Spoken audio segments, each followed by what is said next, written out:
Welcome back to Draft and Revise. So for today, you're about to learn the art of writing a statement of the problem. If you learned how to write the statement of the problem, you can deal with your research paper smoothly. Okay? So for today, our agenda, you will learn the difference between a good and bad statement of the problem, and then you will also learn how to formulate, to construct questions from your SOP plus writing of hypothesis. And then you are much familiar on this, on how to draw a conceptual framework. And then lastly, okay, we need to connect the SOP from the conceptual framework. So let's do this. Generally, a statement of the problem is the heart of any research paper. Wala kang makikitang kahit anong research paper na walang statement of the problem or the objective of the study.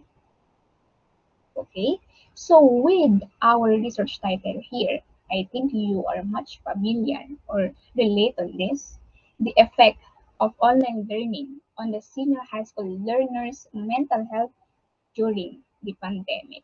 So with this research title, we can actually come up with a conceptual framework looks like this. Okay, we have the independent and the dependent variable. So under independent variable, we have the online learning. The online learning itself is so very broad and general. So how are we going to limit this? Through the sub-variables. Through your sub-variables, we can actually limit the scope of the span of your independent variable. Because during the defense, there are some panelists that might ask, oh, you should include this on your study because it is related to your topic. Okay, so now you as a researcher, okay, you need to defend your topic, your study. You can answer that question by saying, okay, thank you for that, for having that suggestion. But unfortunately, sir, the only the only sub-variables or the scope or the limit of our study is through this sub-variables. On that case, on that note, you are now safe. Okay? Because the function of the sub-variables here is to limit, okay, your independent variable. You still remember class, we have four ways to generate, okay, a numerical value for your IV and DV. They are the nominal, ordinal, ratio, and interval. So it's so impossible for you not to derive or come up with numerical data or value on your IV and DV. Okay? So ito yon. So how about the dependent variable here? Baka itatanong ninyo, ano yung magiging possible numerical data or value on this dependent variable? Actually, it can be a test or an examination to know the level of stability of someone's mental health. Okay? Alright. So, through this conceptual framework, para lang tayong nag-review nito. Okay, I actually made two statements of the problem. And then we're going to identify what makes this SOP good and bad. Okay, so listen attentively. So here, we have the bad SOP. Pwedeng basahin for a while?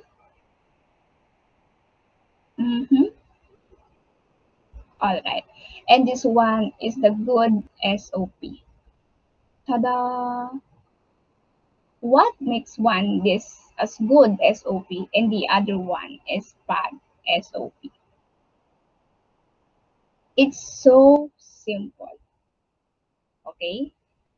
Let me have the explanation here. This one is a good SOP because, okay, before I answer that, let me have this explanation first. Okay, a gist about a statement of the problem. In writing the statement of the problem, we have main parts, two main parts. The first one is the main problem or the main objective of the study. And the other one is the sub-problems or the specific questions. And we have pattern and format in writing this. Okay? All right.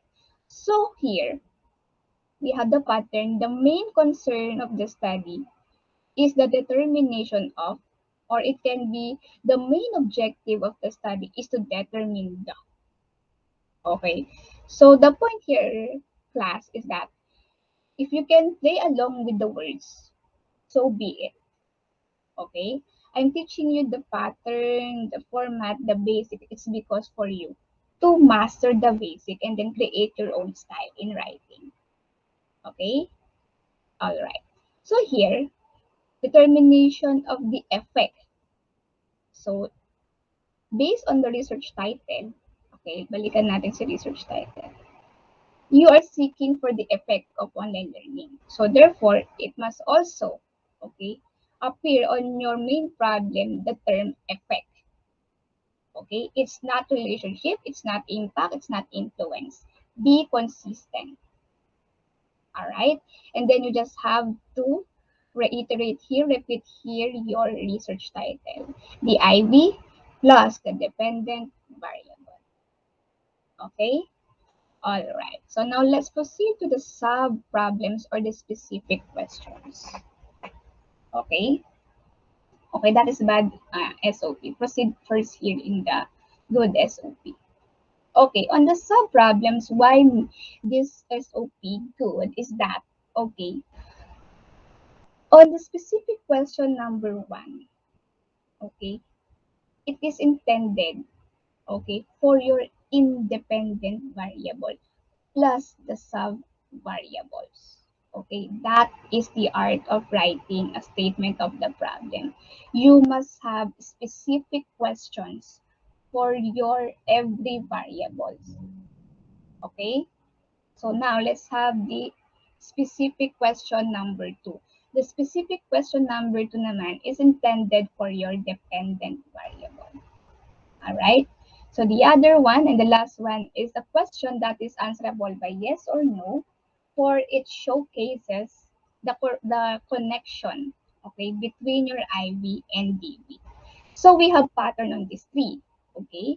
So the specific question number one, you may state that how may blank, state your independent variable, be described in terms of the following dimensions.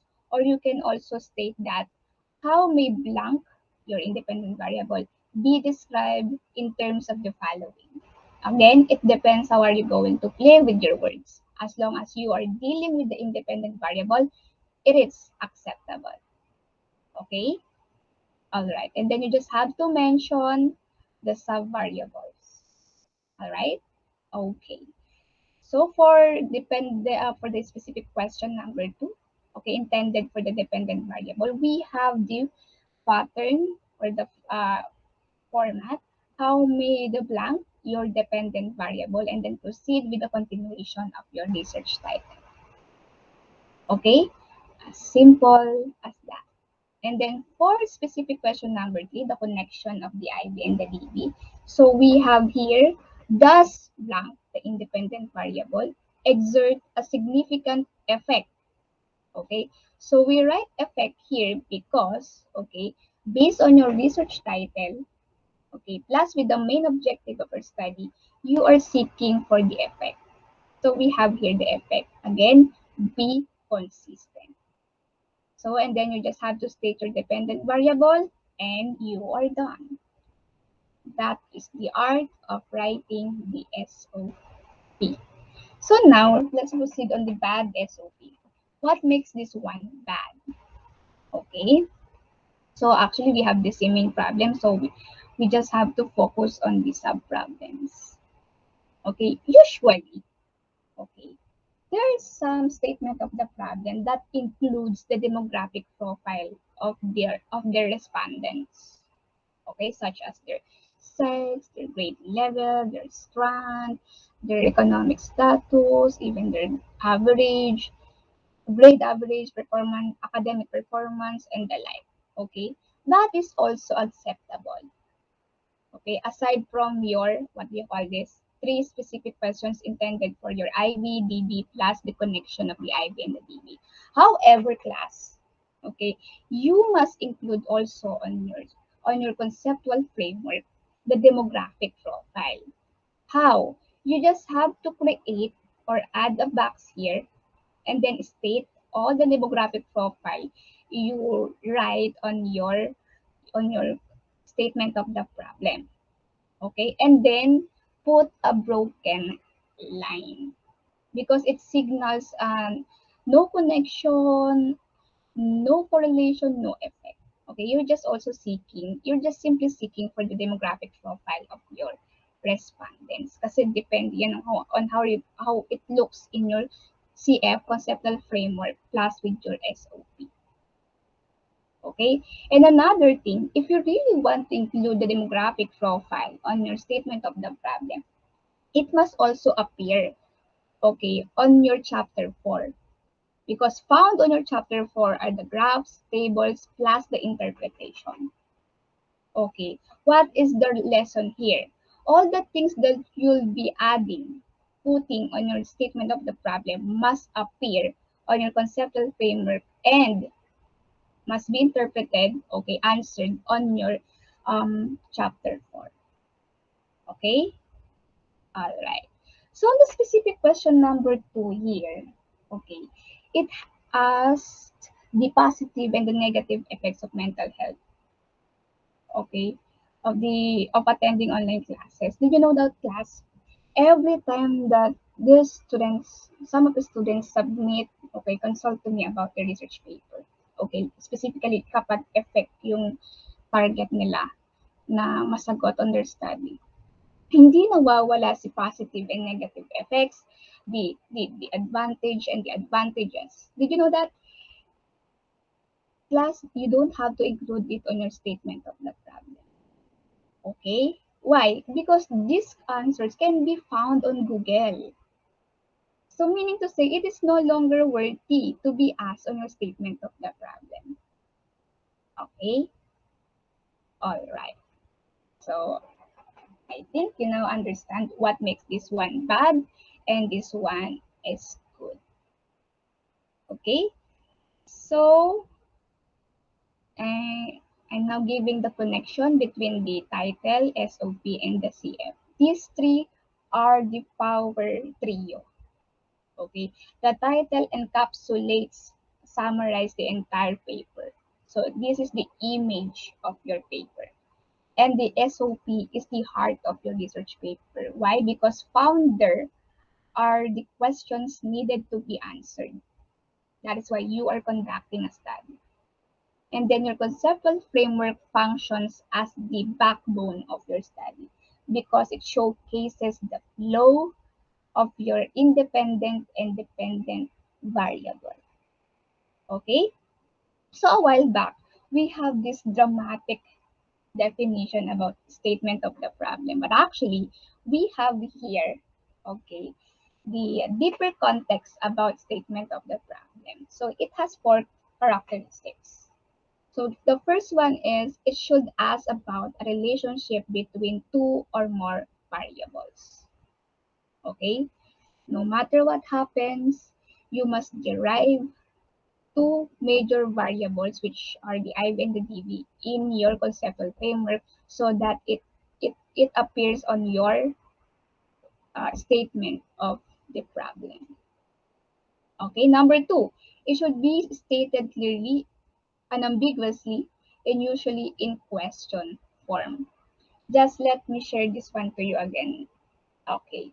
Most of the time, most of the time, the students tend to forget to add the punctuation here on this part, on the specific question number 1. Okay? Kasi naka-enumerate na yun sa variables nila and then nakakalimutan nilang ilagay yung question mark.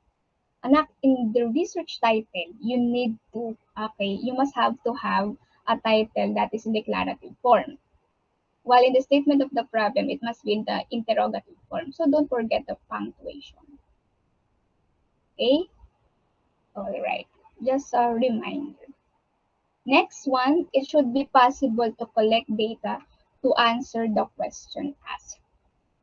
Okay, that is why class, as much as possible, derive, generate, come up, okay, numerical data or value on your IV and DV.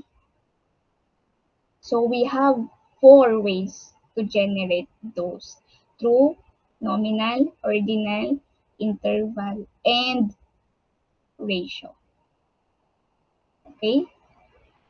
All right. And then lastly, it should not represent, okay, a moral or ethical position. If you have noticed class, okay, we didn't mention any school here, but we are more than particular that your respondents here are the students because you need to protect at all costs the identity of your respondents. Okay? All right. So now with that, let's proceed to writing the hypothesis. Okay, the hypothesis is a conjectural statement of relation between two or more variables. So it's so simple. We have two types of, of hypothesis, the null and the alternative. But most of the time, class, okay, the alternative is excluded on a research paper. Why? Because it is just an exact opposite of the null hypothesis. So what is null hypothesis? Null hypothesis is a hypothesis of no correlation, no impact, no influence, no effect. Why? Because its purpose is to be rejected. Okay, just for you know, once your null hypothesis was not rejected, therefore your topic is not problematic at all. Ito yung pinakamalaking heartbreak ng isang researcher. After the series of investigation, of interpretation, and everything, lalabas lang pala na hindi rejected. Okay, si null hypothesis. Okay? And then the panel might ask, oh, it was found out that in your study that your null hypothesis was not rejected, therefore your study is not worthy to be investigated at all because it's not problematic. But I guarantee you, class, mas better, much better, okay, na hindi na-reject si null hypothesis, okay, at least you are honest about the findings of your study. Kasi once na pinilit mo na ma-reject si null hypothesis, then you are manipulating your data, which is a big no-no in research. Okay? To have a deeper context on that, let's have here an example. The symbol for HO, for null is HO. Okay, like what I've said, it is a hypothesis of no correlation. Okay, so online learning, which is your independent variable, does not exert a significant effect here because that is the intention of your study, the effect, on the dependent variable. As simple as that. And here we have the alternative hypothesis, which actually the exact opposite of the null hypothesis. Online learning does exert a significant effect on the mental health of the learners. Okay, you get it? All right. So now we're done with the art of writing the statement of the problem. Hope you learned something today. Thank you and bye-bye.